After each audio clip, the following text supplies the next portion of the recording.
చెన్నైలో ఉన్నటువంటి అన్నా యూనివర్సిటీలో ఒక విద్యార్థినిపై జరిగినటువంటి అత్యాచారం కేసులో మద్రాస్ హైకోర్టు చాలా సీరియస్ అయింది. అక్కడ ఈ కేసు అయితే చాలా దుమారం, సంచలనం రేపుతుంది.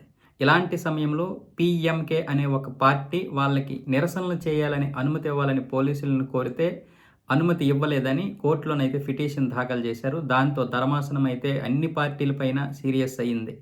ఇందులో మీ రాజకీయ కోణం, అలాగే మీడియాపై మీరు కనిపించాలనే తపన తప్ప ఒక అమ్మాయికి న్యాయం చేయాలనే తపన ఎక్కడా కనిపించడం లేదు.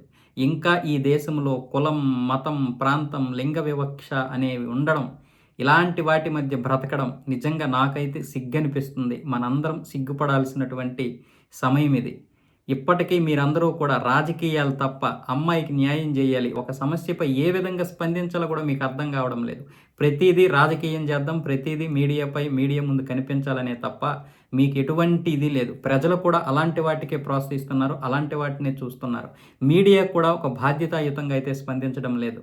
అలాగని నేను మీడియాని కట్టడి చేయడం లేదు. ఏ విషయానికి, ఏ సమస్యకి ఎలా స్పందించాలో మీడియా కూడా కనీస జ్ఞానం కూడా సంపాదించడం లేదు, కనీస మర్యాద కూడా పాటించడం లేదు. ఇది చాలా తీవ్రమైనటువంటి పరిస్థితి, మనందరం తలదించుకునే పరిస్థితి ఇది అని మద్రాస్ హైకోర్టు అయితే అందరినీ తిట్టిపోసింది.